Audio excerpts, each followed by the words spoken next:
Israel bombards Rafah ahead of talks aimed at sealing truce. Boeing crewed space launch postponed for safety check.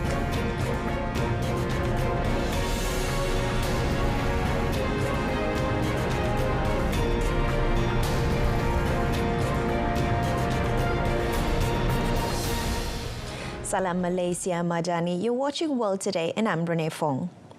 Israel carried out strikes on the Gazan city of Rafah overnight as it sought to put pressure ahead of talks in Egypt on Tuesday aimed at sealing a truce proposal endorsed by Hamas. While in Tel Aviv, hundreds of Israelis took to the streets in a call for the government to accept a deal with Hamas to bring upon the hostages' release. Hamas on Monday said it accepts a proposal for a truce in the 7-month-old war in Gaza. The Hamas announcement brought cheering crowds onto the street amid tears of happiness. Close Israel ally, the United States, said it was reviewing the Hamas response. Hamas member Khalil al-Hayya said the proposal agreed to by Hamas includes a 3-phased truce. He said it includes a complete Israeli withdrawal from Gaza, the return of Palestinians displaced by the war, and a hostage prisoner exchange with the goal of a permanent ceasefire. Israel's military, meanwhile, reiterated an earlier call for residents of East Rafah to evacuate as it prepares for a ground operation in the southern Gaza city. Benjamin Netanyahu has vowed to send ground troops into Rafah regardless of any truce, defying international concerns. In the statement responding to Hamas's announcement, Netanyahu's office also said the Rafah offensive will go ahead to exert military pressure on Hamas. Meanwhile, UN rights chief said Israel's order for Palestinians to evacuate from eastern Rafah in Gaza is inhumane. Volker Turk said forcing hundreds of thousands of people to flee to areas with almost no access to aid for survival was inconceivable and warned that the offensive would push suffering and destruction beyond already unbearable levels. His statement warned that failure to meet the obligations of international humanitarian law on the displacement of civilians may amount to forced displacement, which is a war crime. Meanwhile, the World Health Organization said the evacuation order would exacerbate the suffering of people living in already precarious conditions.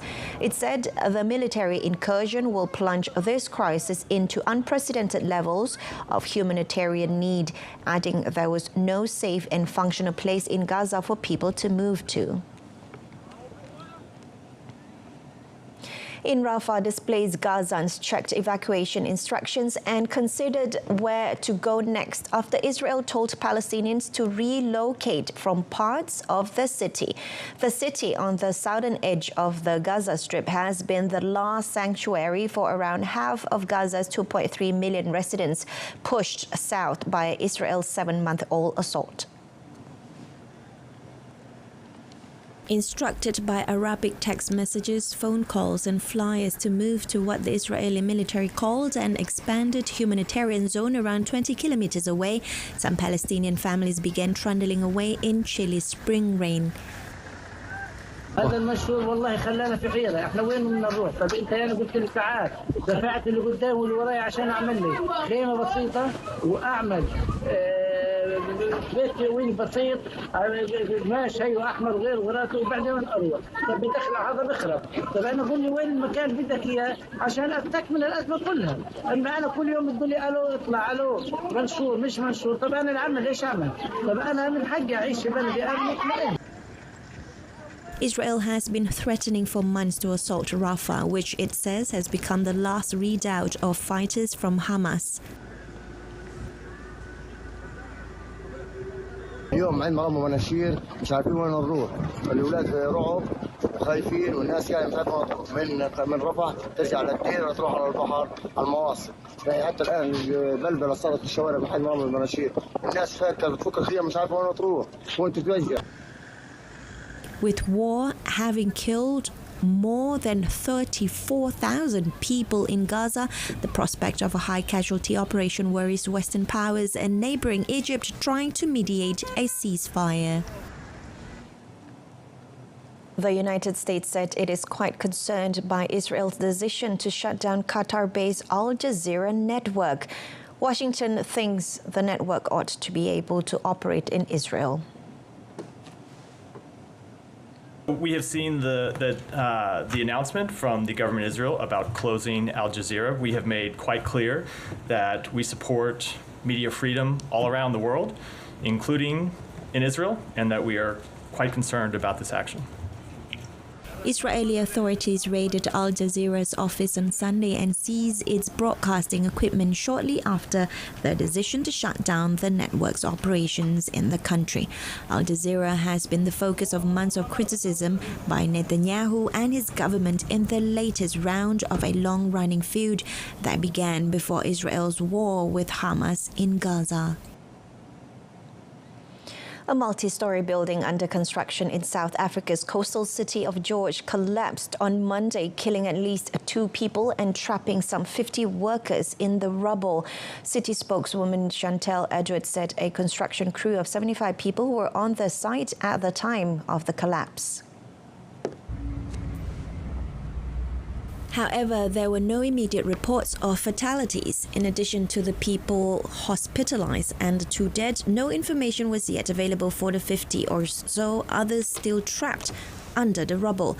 Rescue operations continued into the evening at the site, which had been cordoned off.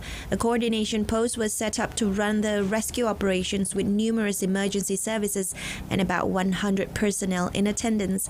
Those rescued from the site had been sent to hospitals across the Western Cape province, the municipality of George, a coastal city east of Cape Town. The 5-story building, including an underground parking lot, collapsed in the early afternoon for reasons still undetermined. The first crewed flight of Boeing's Starliner spaceship was dramatically called off around 2 hours before launch after a new safety issue was identified, pushing back a high-stakes test mission to the International Space Station, ISS. Astronauts Butch Wilmore and Suni Williams were already strapped in their seats, preparing for liftoff when the call for a scrub came. In order to give engineers time to investigate anomalous readings from an oxygen relief valve on the second stage of the rocket. The test flight, which has already experienced years of delays, is a crucial step for the space agency, which has long sought a second commercial partner to carry astronauts to the ISS. Starliner will be propelled into orbit by an Atlas V rocket made by United Launch Alliance, a Boeing-Lockheed Martin joint venture. The astronauts, both Navy-trained pilots and space program veterans, have each been to the ISS twice, traveling once on a shuttle and then aboard a Russian Soyuz vessel. Up next, unsentenced prisoners vote for Mexican president in historic first. Stay tuned.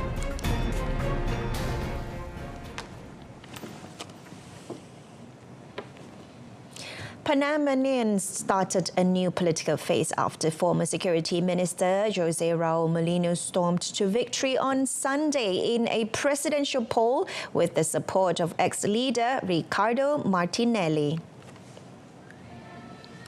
Runner-up Ricardo Lombana, who received 25% of the vote, conceded defeat moments before the official result was announced.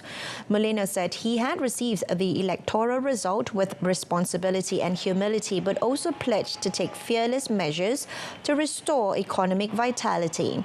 Molino said his government would be pro-investment and pro-business and said the Central American country would honor its debts, but also vowed to not forget the poor.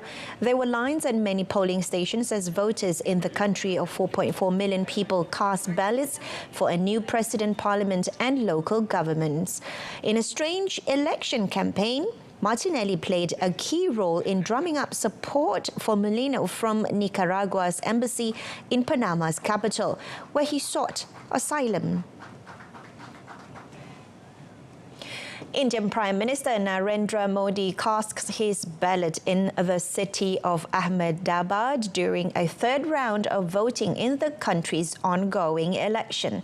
Turnout so far has dropped significantly compared to the last national poll in 2019, with analysts blaming widespread expectations that Modi will easily win a third term and hotter than average temperatures heading into the summer. The Premier's ruling Berita Janata Party, BJP, is still expected to win convincingly. But since the vote began on 19th April, Modi has stepped up his rhetoric on India's main religious divide in a bid to rally voters. India's election is conducted in 7 phases over 6 weeks to ease the immense logistical burden of staging the democratic exercise in the world's most populous country. More than 968 million people are eligible to vote in the Indian election, with the final round of polling on 1st June and results expected 3 days later. For the first time in Mexico's presidential elections, those awaiting trial are voting in polling stations set up inside prisons in the capital, Mexico City, and in the state of Jalisco. Prisoners' thumbs were marked with indelible ink to show their early participation in the 2nd June election, which is expected to produce Mexico's first woman president. Around 31,000 inmates nationwide, roughly 13% of the total, or more than 230,000, met the requirements to vote.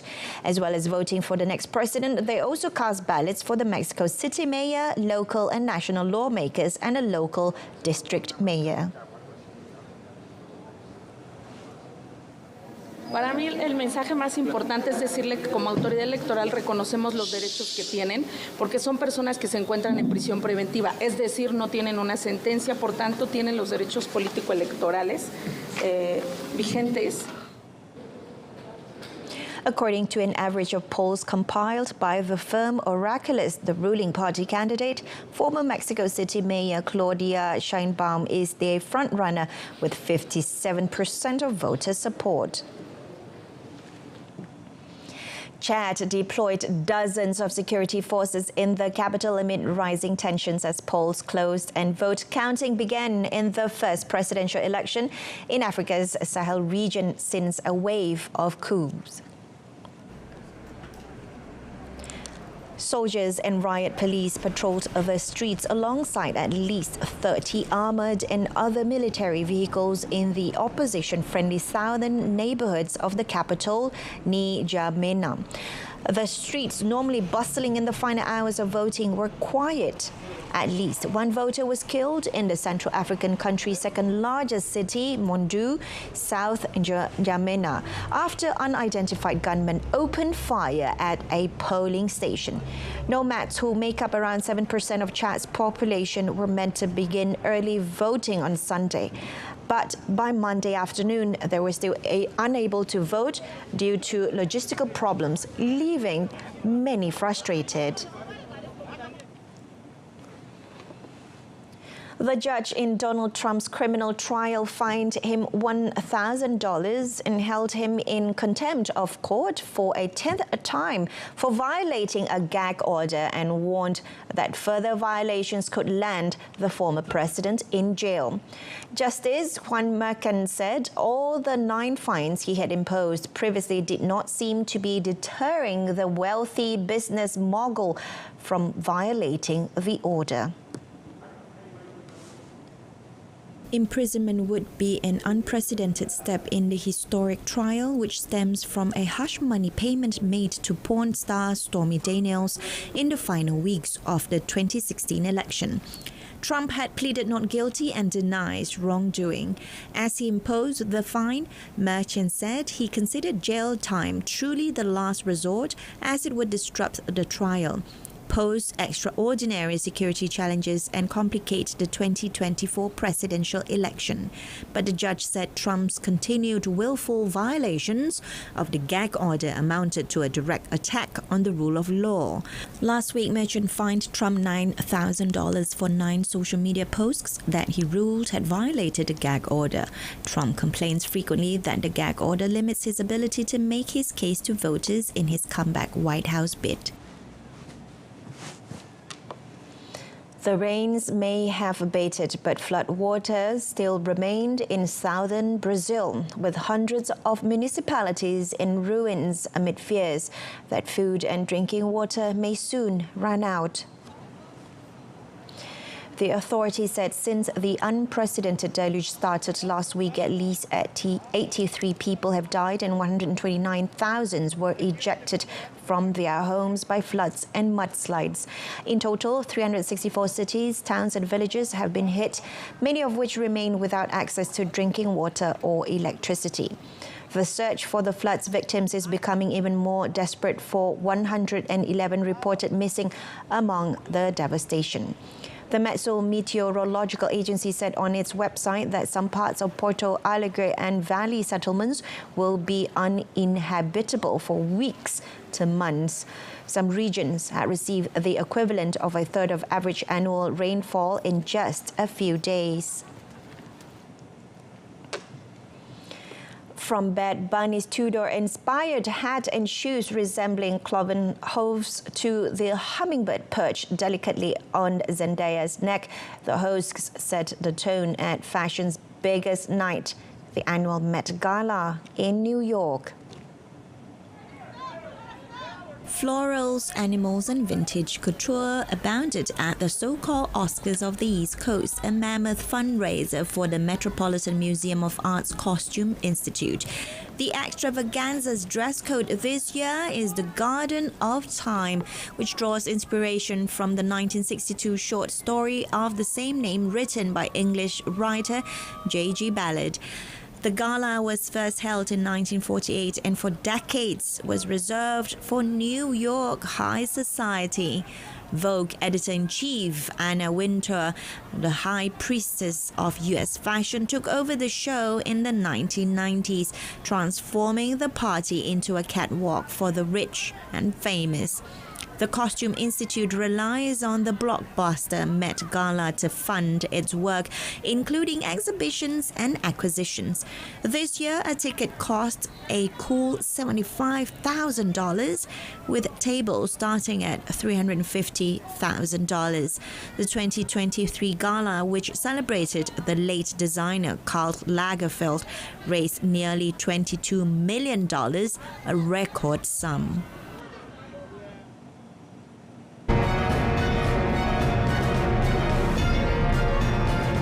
Later in sports, Ole stars as Palace trash dismal Manchester United. Stay with us.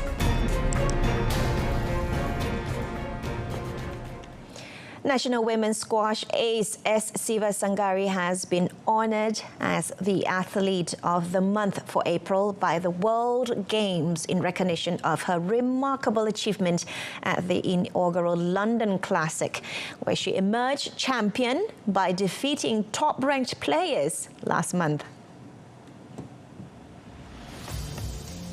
According to the World Games Facebook post last night, the recognition stemmed from her inspirational journey of overcoming adversity to achieve remarkable success after a challenging incident.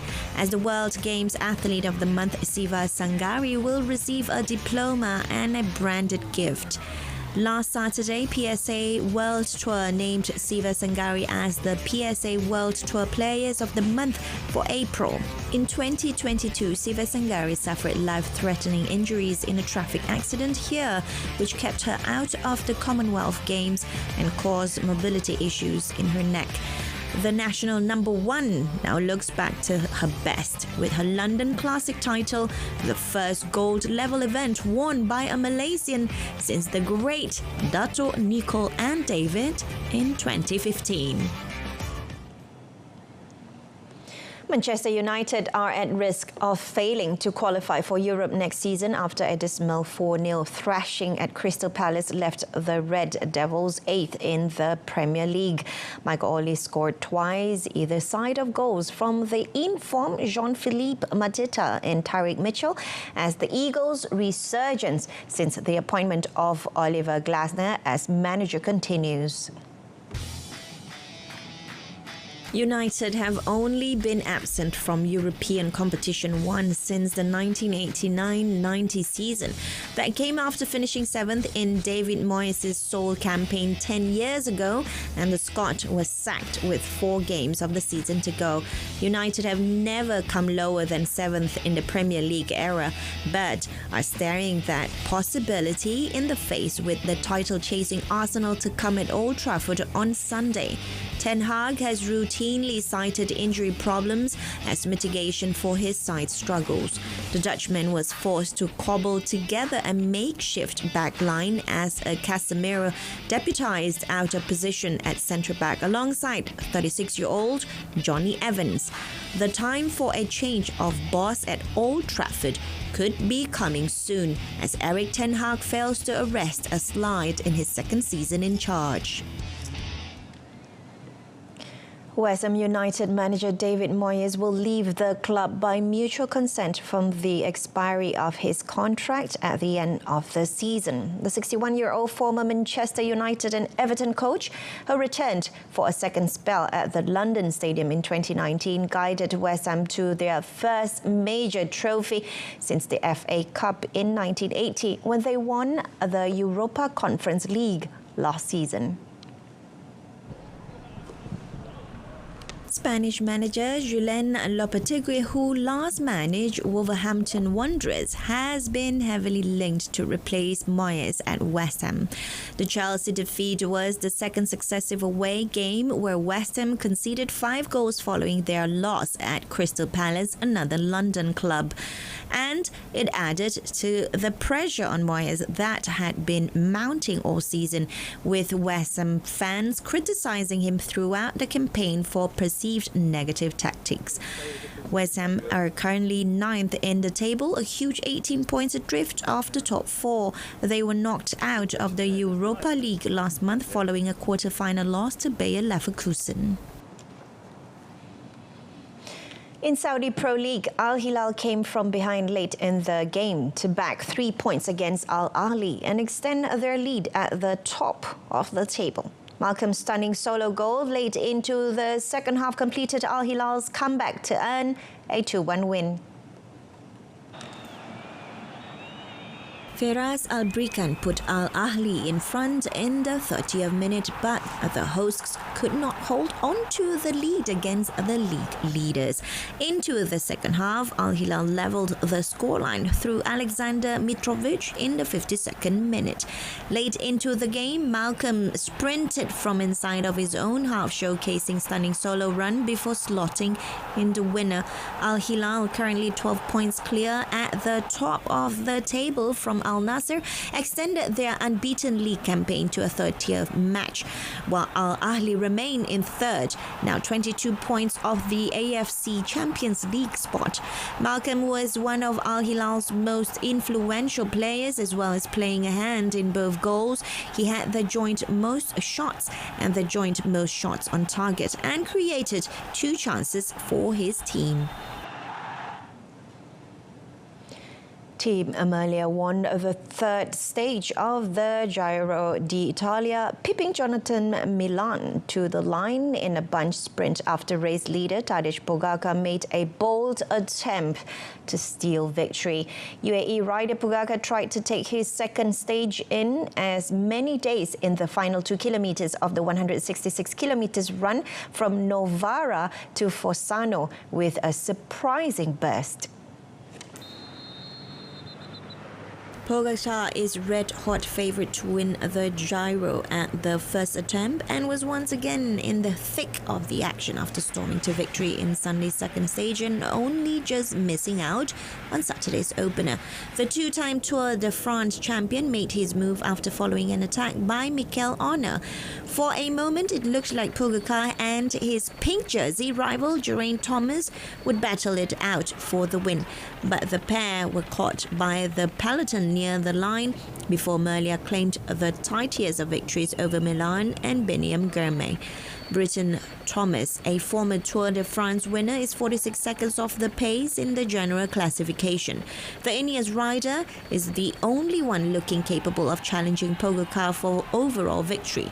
The peloton will take on a 190-kilometer slog from Acqui Terme to Andorra on the Italian Riviera. The sprinters should have another chance to shine in a stage which takes on the Capo Mele climb made famous